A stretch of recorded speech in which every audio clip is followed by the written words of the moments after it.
Welcome to the Sky Commander Flight Brief. It's your mission-ready podcast for drone pilot training and aerial insights across Canada. From Transport Canada rules to real-world drone ops, we break it down, take you higher, and help you earn your wings. Because here at skycommander.ca, we don't just fly. It hints there's more to it. It's a masterclass, a deeper level, maybe a philosophy or a community focus, perhaps. It's definitely intriguing, sets them apart from just, a basic tips show. SkyCommander.ca is the obvious next step. Precisely. If you're thinking about flying a drone in Canada, boom, this content is aimed right at you. Powered by SkyCommander.ca. The elite podcast for Canada's drone pilot. Okay, let's get started. Today, we are taking you into a place that, most of aviation tries to avoid at all costs. Right. We're going to the heart of the modern city. We're calling it the Urban Canyon. And that's exactly what it is. It's the highest stakes, most technically hostile environment you can possibly fly an unmanned system in. Especially when every single second counts in a search and rescue operation. That's absolutely right. When we talk about urban search and rescue, or SAR, using these unmanned aerial systems, we often see the highlight reel. Yeah, the moment the drone finds the person. Exactly. The moment it spots the subject or the hazard. Yeah. But the real story, the real challenge, is that the city itself is an active enemy. It is actively fighting your signal. It's not passive. Not at all. It constantly breaks your line of sight, and it introduces all these complex physics that just create massive safety margins you have to navigate just to survive the flight, let alone complete the mission. And that's our mission for this deep dive. We have gone through a comprehensive stack of sources. We're talking mission scripts, official operational guides, real-world case files. All detailing how professional emergency services run these profoundly complex aviation tasks. Right. We're looking at integrated responses from places like post-earthquake Turkey, the aftermath of the Beirut port explosion. And of course, the sustained operations at the Surfside collapse in Florida, which really set a new standard. So our goal is to synthesize the core operational playbook from all of this. We want you to understand the non-negotiable team structure, the specific regulatory pitfalls, and they're different in the US and Canada. And the exact technical requirements. What does it really take to move from being someone who just owns a drone to someone who is a critical integrated public safety asset? The ultimate takeaway for you, the listener, has to be the specific strategies that ensure your UAS is the solution. Not the hazard. Exactly, not the hazard. We need to uncover the detailed plan that prevents your drone from becoming the incident that forces manned aircraft to land, which could potentially cost lives. This is all about operational discipline in the face of, architectural chaos. So, when a disaster strikes a city, the operational environment just undercrazical. It immediately escalates into this state of complex chaos. So let's start at the very top, the organization. Yeah, the structure. Flying a drone in this kind of environment is never a solo mission. It's immediately integrated into a massive standardized system. And that standardization is absolutely key. It's achieved through something called the Incident Command System, or ICS. Right. Formal integration into ICS. Yeah. It's just non-negotiable for any serious SAR operation. You should think of ICS as like the central nervous system for the entire response. It's the common language. It's the common language. It ensures that whether you're police, fire, EMS, or the drone pilot who just showed up, everyone is speaking the same language, same priorities, same resource allocation, same approach to risk. So at the very top of this system, our sources all place the incident commander, or the IC. The supreme authority. They set the entire mission's tone and priority. And what is that priority? Universally, what guides every single decision that follows? It's a simple foundational mantra. Life safety first. Always. Always. Every tactical move, every resource they allocate, every single flight path has to be justified by prioritizing life safety. For the victims, and just as importantly, for the responders. And from the IC, the commands flow downwards. Right. So next you have the Operations Section Chief. This is the person who translates the IC's big picture priorities into tactical work. They are running the ground effort, the search groups, the rescue teams, EMS, law enforcement. And while they're doing that, someone else is playing the long game. That's the planning section. They're managing the maps, creating search sectors for accountability, tracking resources, and basically developing the strategic plan for the next 12 or 24 hours. Now, here's where it gets really critical for anyone with an aircraft. There's a role a lot of drone pilots might underestimate: the safety officer. Oh, they underestimate it at their own peril. The safety officer is the operational conscience of the entire scene. And they possess what is, I think, the single most important authority in the entire operation. Which is? Stop work authority. And that means exactly what it sounds like. It means if at any point they deem the drone operations unsafe, and that could be for any reason, proximity to helicopters, you're flying near wires, they see the signal degrading, they can ground the entire air unit immediately. And there's no appeal. No appeal, no argument. In a chaotic urban environment where risk is just multiplying by the second, this non-negotiable authority is vital. It prevents one small incident from turning into a major catastrophe. And their role gets even more critical when, the big birds show up, manned aviation. Right. That brings us to the air operations or the air boss role. They Okay. become the vertical gatekeeper. A bouncer for the sky. Exactly. The second a helicopter is involved, and in major urban SAR, they almost always are, for medevac, heavy lift, police surveillance, the air boss takes absolute control of that vertical space. Which creates a problem for the drone team if they're not integrated. It creates an immediate need for an interface layer. So you have a UAS, coordinator, or supervisor.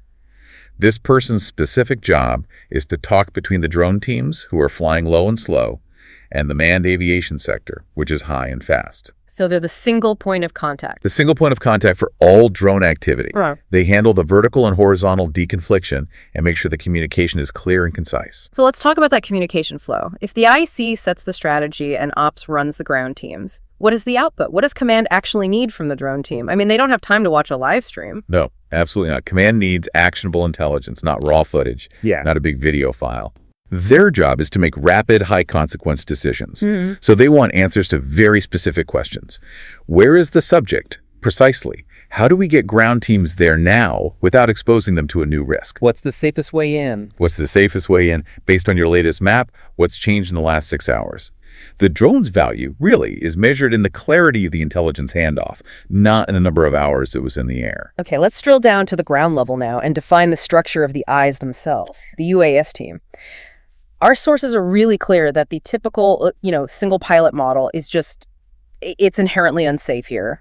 In a city, the cognitive load on one person is just too high to do it safely and effectively. The absolute minimum crew for any serious urban operation is 2 people. So what are those 2 roles? First, you have the RPIC, the Remote Piloting Command. Their sole job is to fly the aircraft. That's it. Fly and maintain control. They do nothing else. And the second person? The second is the VO, the Visual Observer. And their sole job is to watch the physical aircraft. They are scanning for wires, antennas, crowds, and most critically, any other air traffic. So one person's head down on the controller, the other is head up scanning the sky. Precisely. It's role separation. It ensures the pilot never has their head buried in the screen while a helicopter is on final approach. But the sources recommend a much larger team for serious missions. They say 3 to 5 people. That sounds like a big footprint. Why the expansion? It's all about efficiency, safety, and the integrity of the intelligence you're gathering. The complexity demands specialization. So who's the third person? When you add a third person, that's typically the UAS team lead, and they step out of the cockpit entirely. Their job is managing communication, getting the tasking from command, managing the risk profile for the team, and deciding where you relocate to next. They're the tactical manager. Okay, that makes sense. Then you have the payload operator, or the intel tech. Exactly. This is the real difference between just recording data and actually gathering intelligence. The payload operator, or PO, manages the thermal camera, the zoom camera, the spotlight. They're playing the instruments. They are playing the instruments. Their job is to interpret that sensor data in real time, to spot a heat signature, confirm it with the zoom, frame the shot for context, and capture the evidence. They're crucial for speed and accuracy. They stop the team from chasing false positives. And finally, the 5th role, which I feel like is often ignored, but it's critical, the logger, or the scribe. This is the role that turns a good operation into a defensible professional one. The logger handles all the metadata. They're timestamping events, noting the exact GPS pin IDs for any discoveries. They're building the case file in real time. That's a perfect way to put it. They're renaming video clips using standard naming conventions, and they are responsible for building that clean, structured handoff message for command. They prevent the chaos of the moment from destroying the evidence. And the sources have this hard and fast rule. If you were doing a thermal search, the payload operator role is not optional. It's the operational truth. Thermal searching requires constant adjustment. You're tuning the gain, you're changing the color palettes, you're looking for these tiny, subtle contrasts in a really noisy environment. Right. So to ask the pilot to manage the flight path, avoid wires, keep VLOS, while also tuning the thermal image and deciding if a fuzzy heat source is a person or just a hot chimney. It's an invitation to sensory overload. Total cognitive overload. Yeah.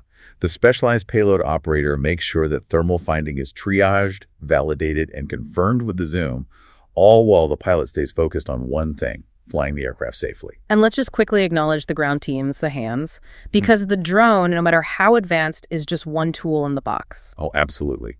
The drone supports the search group supervisors, the fire and EMS responders, the police, and those highly specialized technical rescue or USR units. And the sources really hammer this point home. They do. They continually reinforce this foundational operational truth. A UAS team that is not in constant, reliable communication with the ground teams they are supporting is, quote, just filming. Just filming. The core value of that drone is immediate guidance. It's about shaving those critical minutes off the ground team's access time by warning them of a collapsed stairwell or guiding them directly to a victim's location. Okay, so we've established this really robust structure you need to manage the mission. Now we have to confront the environment itself. Let's dive into the technical nightmare that defines city flying, the urban canyon. The urban canyon is a truly unique environment. I think the best analogy for it is a mirror maze for signals. A mirror maze, I like that. Yeah, because it's this dense grid of streets and alleys, and they're lined with massive vertical structures, concrete, steel, and just acres and acres of glass. And all of those materials are basically enemies of radio waves. Perfect enemies. They block, they reflect, and they distort the two things a modern drone absolutely requires to function: the radio link for command and control, your C2, and your satellite navigation signals, your GNSS or GPS. And this highlights the difference between the two types of critical failures that the city can induce. You've got visual LOS and RF LOS. Yes, and understanding this distinction is just paramount for safety. Visual line of sight, VLOS, that's the legal and safety standard, can the pilot or the VO physically see the aircraft with their own eyes? Unaided. Unaided. Then you have RF line of sight, which is the physical radio connection carrying your control commands. The urban canyon is designed to break both. See, you could see it, but not control it. That's a key operational failure mode. You can maintain perfect VLOS. You can see the drone clear as day above the rooftops, but you still lose the C2 link because the skyscraper has physically blocked the direct radio path. That's a phenomenon called RF shadowing. And the moment that RF link gets compromised, the physics of the environment, those reflections, they just amplify the problem. This is the danger of multipath. That's the technical term. Every big pane of glass, every steel beam, every concrete wall acts as a reflector for your signal. This is not a clean line. It's not a clean line at all. The control signal doesn't just travel from your controller to the drone, it bounces. So the aircraft perceives the original signal plus all these delayed reflected copies. And that causes the connection to just drop off a cliff. Exactly. You can have full signal bars one moment, and then the reflections cancel out the primary signal, and you have an immediate total loss of C2 link. No warning. And this multipath effect, it doesn't just mess with your control link, it actively poisons the drone's ability to figure out where it is. It wreaks havoc on the GNSS. The reflections from the steel and glass cause the drone's positioning system to receive delayed or inaccurate satellite signals. So the GPS is lying to it. The GPS is lying to it. The calculation the drone makes for its own position suddenly becomes unreliable, and that can lead to significant and really dangerous position drift. The sources call it GNSS weirdness, and it's a perfect term. And what about all the metal in the buildings? That's another thing. Flying near massive steel structures, like bridge supports or heavily reinforced buildings, can grossly distort the drone's internal compass. And that's critical for maintaining a stable hover and executing reliable maneuvers. The advice is stark. You have to assume your GNSS will lie to you near large glass and steel towers. So the city is simultaneously trying to blind you legally by breaking VLOS and incapacitate you mechanically by killing your control and your GPS. Pretty much. Which brings us to the core regulatory constraint that governs all of this, the legal line of sight leash, or VLOS. VLOS is the absolute bedrock of safe UAS operation in both the US and Canada.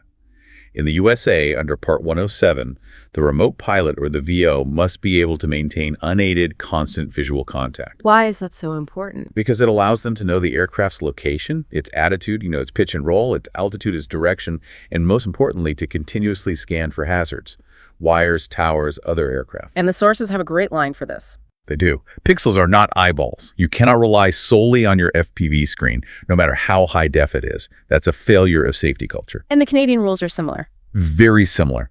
Canada's KER 901.11 requires the pilot or VO to maintain unaided visual contact as the baseline rule, unless a specific permitted exception applies. And if you're using VOs, which you have to in urban SAR, the regulations explicitly demand timely and reliable communication between the pilot and the VO. So this regulatory reality, it basically dictates your entire operational strategy. It has to. Yeah. You can't approach an urban search like you would a search in an open field. The professional approach is to design the mission as a chain of short, controlled VLOS cells. VLOS cells. These are small, defined zones where you can guarantee visibility from your team's vantage point. Yeah. You fly that cell, you gather your intelligence, you land safely, and then you relocate the entire crew pilot VO, the whole team, to the next safe launch point where you can reestablish that guaranteed visibility and link stability. So it's not one long flight. It is not one long flight. It is a series of meticulously planned short windows of opportunity. Okay, so in this hostile environment, the sources are clear. Lost link is a when, not an if scenario. So how do you build in safe failure mechanisms? This is where pre-planning saves lives, and it saves airframes. You had to define the drone's behavior for when it loses C2 link before you ever launch. And this is a legal requirement in some places? In Canada, it's a regulatory requirement. Yeah. You have to have established emergency procedures for loss of C2 documented. In the U.S., the pilot is legally bound to ensure the operation poses no undue hazard if they lose control. The procedure has to anticipate the worst-case urban environment. And the greatest operational danger in that lost link scenario is the automated return-to-home function. Right, which the sources memorably label return to hazard. Yeah, that's pretty direct. And it's instantly instructive. Think about it. If the drone automatically climbs to its preset RTH altitude, which maybe you set for a safe rural flight, it could fly right into a construction crane. Or worse. Or worse, it could ascend right into the restricted airspace block that's been set up for emergency helicopters. Automation is completely blind to context. A pilot has to choose that RTH altitude, not just to clear known obstacles, but to avoid creating new hazards. So under immense pressure, the screen goes blank, the controls stop responding. What's the decision tree? What do professional teams rely on? That's where the HALT mnemonic comes in. HALT. HALT. It's designed to impose immediate life-saving cognitive structure in a moment of sheer panic. It gives you a defined course of action. So what's H? H is for hover-hold logic. The first action is to stop moving. In your pre-flight settings, you decide.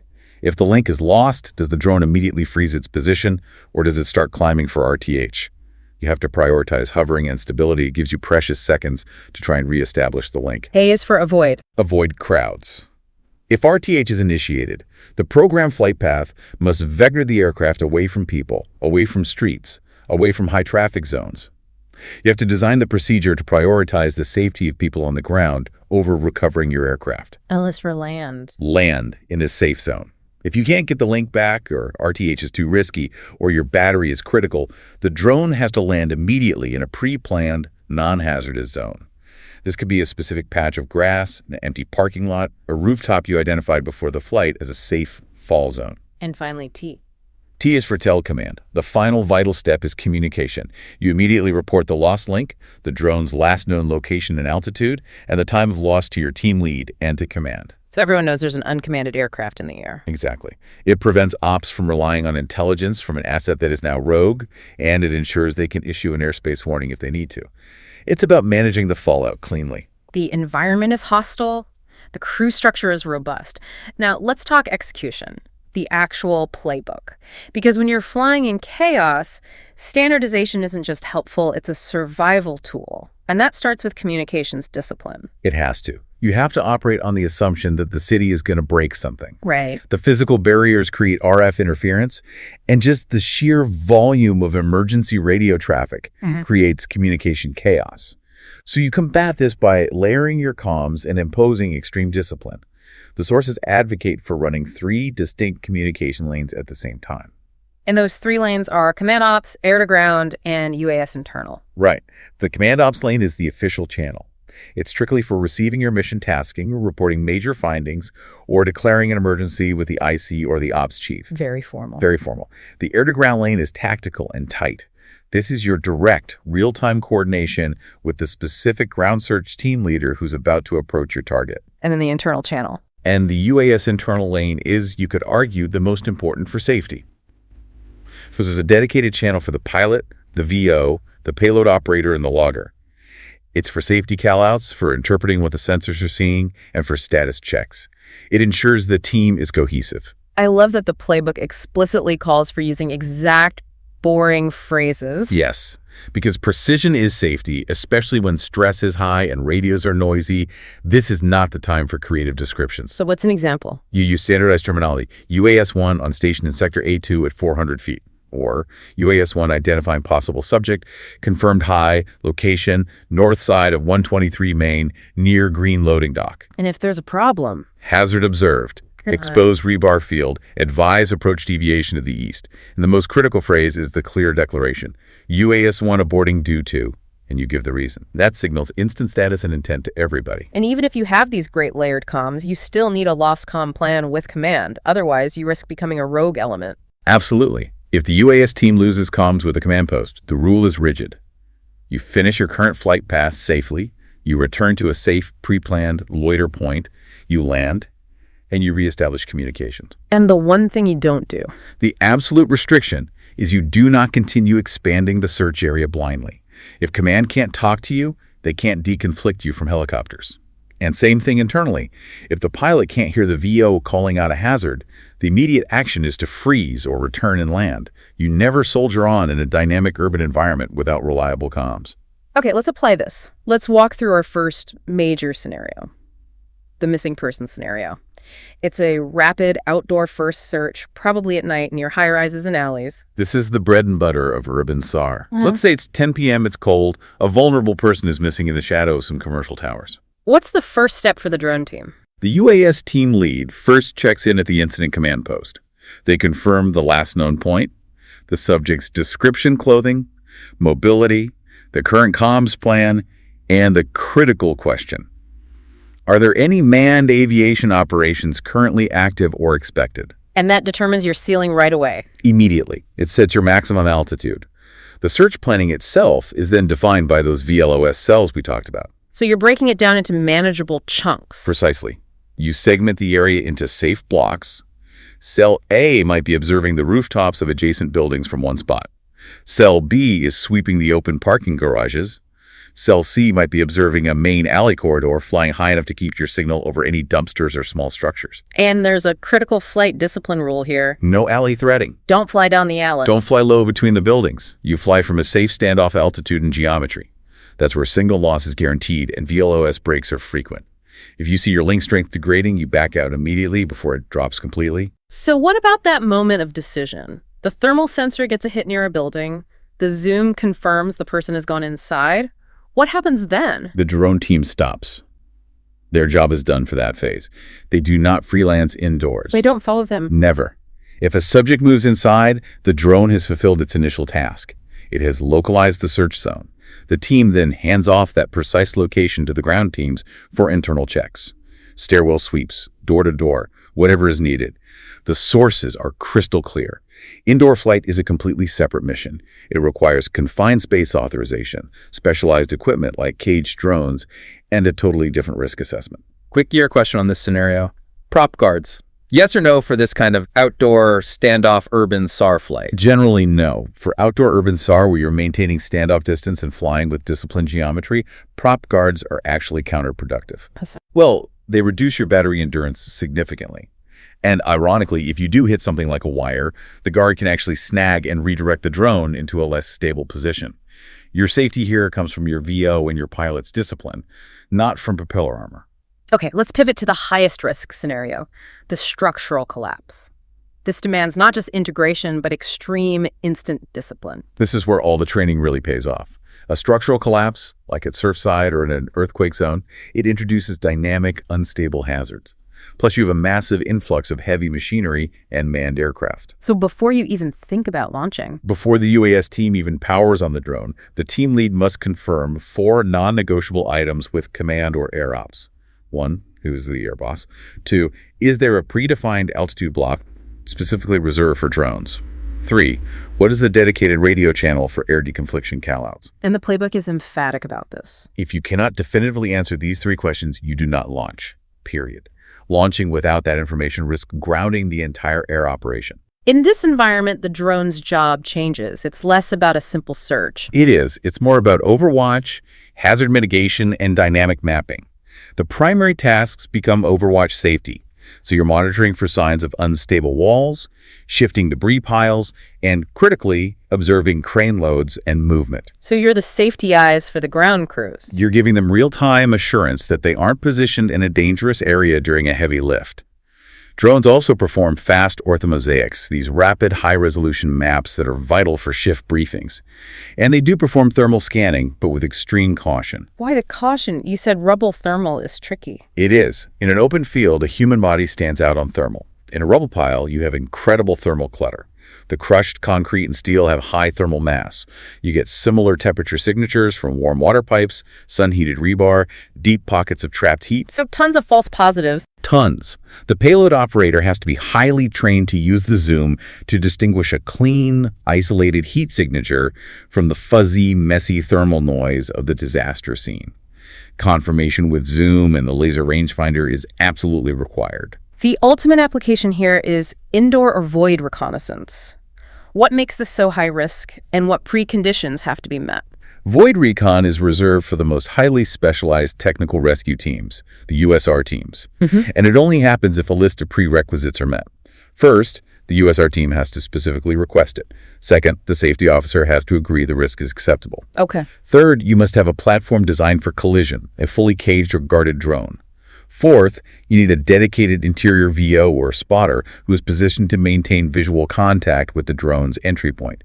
And finally, you have to have a defined abort and recovery plan because you have to assume you will lose the link. Lost link inside is expected. It is expected. You have to plan for the drone to crash or become unresponsive. The plan is how you get it back safely without endangering the rescuers. So given that, prop guards or cages for collapse scenarios. For those high-risk indoor ops, a full cage is strongly preferred. The risk shifts from open-air hazards to literally contacting debris or rebounding off a wall into a rescuer. For the outdoor overwatch, the cage is less critical, but the discipline remains the same. So you found the subject or identified a hazard. All of this planning, all this discipline, funnels into one critical step: the handoff. This is the money line that turns your observation into action. The handoff has to follow a standardized loop: find, confirm, mark, and relay. It has to be efficient and comprehensive. The communication must follow a structured template to remove any ambiguity and make sure the ground team gets all the necessary info immediately. So what's in that template? You have to state clearly, what is it? A possible subject, a confirmed victim, a structural hazard? Where is it? Precisely. Sector, plus a GPS pin, plus a clear landmark. Yeah. Sector C3, pin 456, behind the blue dumpster next to the collapsed water tower. Then Yes, the payload operator's assessment. Low, medium, or high. This helps the ground team manage their own risk. Then access. What's the best route into them? And what to avoid. And what to avoid. Then hazards. Any immediate threats you can see, like wires or an unstable roof. And finally, action. What is the drone doing now? I'm maintaining overwatch, or I'm landing to switch batteries. That structure ensures the deliverable answers the ground team's 2 essential questions right away. Where can we go, and what's unsafe? It transforms complex imagery into immediate, actionable tactical intelligence. Theory's great, but execution is what matters. Let's look at how the pros put this playbook into practice, starting with what a lot of our sources call the modern gold standard for drone integration in a civilian disaster: the Surfside condo collapse in Florida in 2021. Surfside really was a masterclass in sustained, integrated, high-tempo drone use. And that's primarily because it forced aviation teams to adapt to a really prolonged, complex urban disaster. So what were the key successes? Well, they were visible immediately. They had immediate SUAS arrival to capture the initial footprint of the collapse, which was vital for planning where to put heavy equipment. But the real achievement was the sustained tempo. They recorded 304 missions 304. for strategic mapping and overwatch, operating 24 hours a day, just alternating between visible light and thermal sensors. And the sources highlight that the organizational breakthrough wasn't just the flying. It was the workflow, how they turned all those flights into data that could survive shift changes. That's the critical insight. The breakthrough was the rapid map refresh cadence. Or the mosaics, these massive, seamless, high-res maps of the site, were refreshed multiple times a day, sometimes every 6 hours. And these weren't just stuck in a command tin. No. They were pushed directly to every single responder's mobile device at the start of every shift. This ensured a unified, common operating picture. A ground crew could literally see what had changed, what new hazards had emerged in just the last few hours. And with 304 missions, how did they manage that constant air traffic without chaos? Airspace deconfliction was kept remarkably simple and structured. They used the shared air boss model, so one person was in charge of the vertical column. They established clear altitude blocks, say 0 to 150 feet for the drones, and 500 feet and above for helicopters. And the communication. It was simple and reliable. Standardized radio callouts, supplemented by digital group chats like WhatsApp for immediate text updates on takeoffs, altitudes, and landing clearance. The success was built on predictable processes, not some cutting-edge tech. Which really emphasizes that the true win condition isn't just getting raw data. It's having a current shared base map and targeted overwatch that influences decisions in real time. Absolutely. And we see this common operating picture concept validated globally. Look at the Turkey earthquake in 2023. This was a massive cross-border response, and drones were used to generate rapid maps and integrate that intelligence right into the INSRAG ICMS. And that's the global UN coordination system. The UN system, used by all certified international SAR teams. The speed the reports claimed was just incredible. High-res maps acquired within hours, and the data was shared globally within about 10 seconds of being captured. That's a game changer for international teams flying in. It completely transforms coordination. A team arriving from Europe could immediately download a current high-res map of their assigned search sector. And the sources also highlight the use of V2L fixed-wing platforms there. Right, not just multi-rotors. Because while multi-rotors are great for close-in inspection, these V2L fixed wings can cover vast urban areas much faster for that initial large-scale mapping. It proves you have to match the tool to the scale of the task. And the third major case file, the Beirut port explosion in 2020, that also emphasized mapping. Beirut was a sudden, catastrophic blast that instantly rendered all traditional maps useless. Drone mapping generated immediate damage intelligence, helping planners understand the severity of structural compromise. It provided that common operating picture that prevented wasted time and, more importantly, prevented secondary incidents where rescuers might have gone into a structurally unsound area. So even if the drone doesn't find a victim, it's still saving lives. Its ability to ensure the site is safe and navigable for hundreds of responders is a massive life-saving contribution. But the sources don't pull any punches. They provide a pretty stark warning in the cautionary tale of Hurricane Harvey in Houston in 2017. Harvey was geographically perfect for drone SAR. Massive flooding, inaccessible areas, huge need for aerial awareness. But this event exposed the #1 operational threat to the entire UAS enterprise. And that threat was? Unauthorized, uncoordinated drones. Just people trying to help. Exactly. Helpful, but uncoordinated flights. Credible manned aviation sources reported multiple instances where these unauthorized drones were flying at varying altitudes, interfering with medevac operations and forcing operational pauses. They had to ground the helicopters because of a drone. Yes. When a helicopter pilot or the air boss spots an uncoordinated UAS, the safety risk is immediate and non-negotiable. They have to pause operations. The lesson learned here is simple, it's brutal, and it's essential. The fastest way to ruin your program's reputation and lose all operational authority is to be that drone guy who shuts down life-saving manned aircraft. So that integration isn't optional. Airspace discipline, comms discipline, and authority integration are not optional extras. They are the core skills. You must operate inside the incident command structure, never adjacent to it. Okay, let's transition now from the operational doctrine to the physical tools. The gear you need to survive the urban canyon. The sources provide this functional framework for prioritizing the platform based on 3 critical systems: survivability, sensing, and connectivity. Yeah, the city is hard mode for any piece of equipment. For survivability, you need a ruggedness that can handle chaos. Platforms like the DJI Matrix 30 or 350 are often cited because they have an IP55 rating. And that IP rating is for? It's for ingress protection. That rating is crucial because SAR doesn't stop for dust clouds from a collapse, or light rain, or heavy humidity. The electronics have to be sealed to ensure you can keep operating. And connectivity, the system that the urban canyon is actively trying to disable, this requires what you call an ACE card. A strong RF link is your baseline, but the ACE card in these really dense urban areas is cellular control. So using the 5G network. Exactly. A traditional radio link needs a direct RF line of sight. A building between you and the drone kills the signal. But platforms with integrated cellular connectivity leverage the city's own cell infrastructure. The control signals can route around buildings via cell towers. It's like turning the whole city into a mesh antenna for you. Which lets you fly through those RF shadows. It lets you maintain command and control, even when you're deep in a place where a traditional radio link would have instantly failed.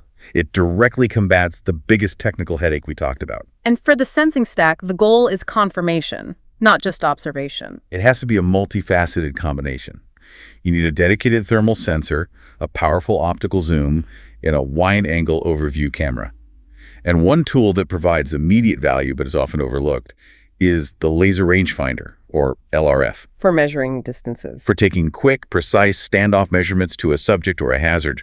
This is crucial for the logger to input accurate coordinates, all without forcing the drone to descend dangerously close to the target. Let's focus on thermal. We said earlier that urban thermal lies constantly. Why does the payload operator have to be so disciplined here? Because cities are just a complete mess thermally. You have thermal clutter everywhere, steam from subway vents, hot car engines, some big materials on rooftops, HVAC exhausts. They all look like a person. They can all generate a heat signature that looks remarkably like a person. So best practice absolutely dictates that thermal is used solely as a triage tool. It's a primary detector to rapidly screen a large area. You must always confirm any heat signature with the high-res optical zoom camera and contextualize it immediately. So what are the specific sensor specs that define a professional urban SAR platform? The sources established that 640 by 512 resolution is the practical baseline for your thermal sensor. And why that number? Because in the urban canyon, you're often forced to maintain a safe standoff distance. At 400 feet up, you need that pixel density to accurately identify a subject without having to descend into the hazard zone. You also need to look for high sensitivity, a nativity of less than 30 millikelvin. And NEDU it is. It's noise equivalent temperature difference.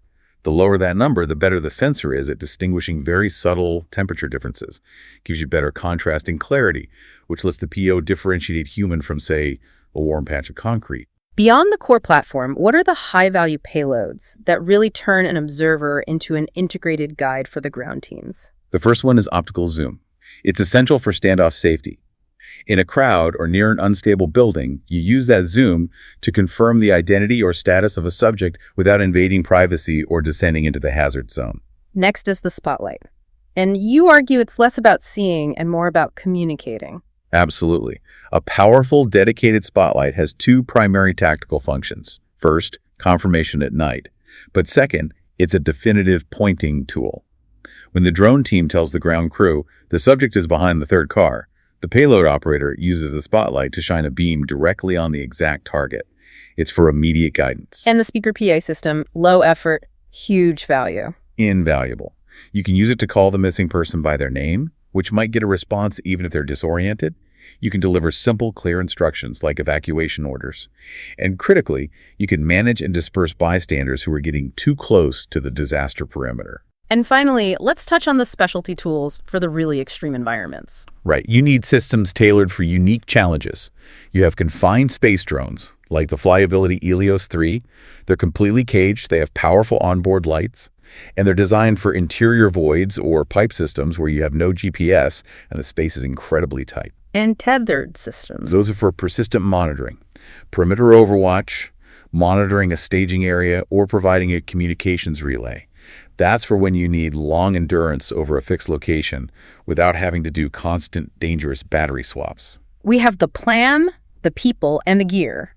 Now we have to anchor all of this operational excellence in the legal and regulatory reality. Let's start with the top-tier failures that separate the seasoned professional from the amateur. The number one failure mode, as we saw with Harvey, is accidentally becoming a hazard, specifically shutting down manned aircraft. The de-risk strategy here is absolute. You operate only inside the incident command structure, and you only operate if you are tasked. If you're not tasked, you don't launch. If you're not tasked and you launch, you are operating adjacent to authority, and that is the fastest way to get grounded permanently. The second predictable failure is the inevitable VLOS break, even with VOs. The city is a maze designed to break your visual contact. Corners, building edges, they're all link loss and sight loss traps.